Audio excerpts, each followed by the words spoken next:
महाराज जी, मुझे step by step बताएं कि जिससे मेरा मन शांत हो जाए। मतलब कैसे चलूं, शुरू कहाँ से करूं और कहाँ तक इसका। भोजन सुधारो।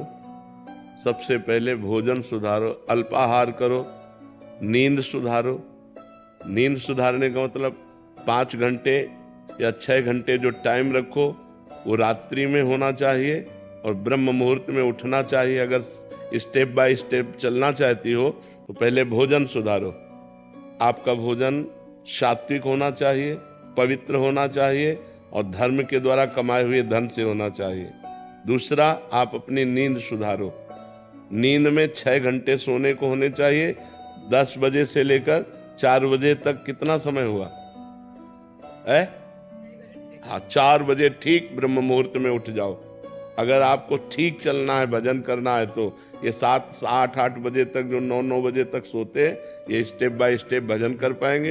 इनका जीवन ही व्यर्थ है। सूर्य भगवान उदय हुए और जो सैया में सो रहा है उसकी आयु, श्री, कीर्ति, बुद्धि सब नष्ट हो जाती है। जिसका भोजन ठीक और जिसका शयन ठीक और जबान सुधारो। हर समय नाम जप करो, मौन का आश्रय लो। अगर उत्तर देना है तो उचित शब्दों का उत्तर दो, व्यर्थ की वार्ता ना करो। वाणी संयम में, जिसका सुनना संयम में। हम गंदी बातें न सुने, प्रपंच न सुने, भगवान की लीला कथा सुने, भगवान की चर्चा सुने, संत वाणी सुने, शास्त्रों की वाणी सुने, तो हमारी श्रवण इंद्री पवित्र। जब हमारी एक एक इंद्री पवित्र हो जाएगी तब हमारा मन भगवान में लगने लगेगा। और समस्त शास्त्रों में वर्णन है, नवधा भक्ति से श्रेष्ठ कोई साधना नहीं है।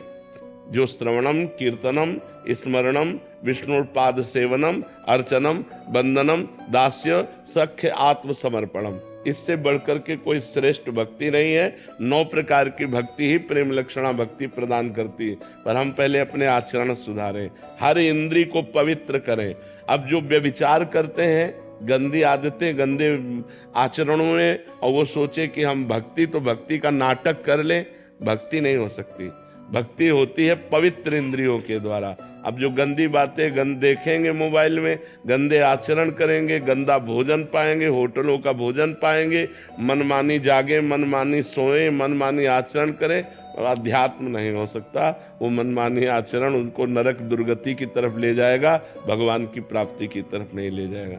तो इसलिए पहले सुनना ठीक करो, देखना ठीक करो, बोलना ठीक करो, सोना ठीक करो, भोजन ठीक करो, और फिर 9 प्रकार की भगवान की भक्ति को अपने हृदय में धारण करो।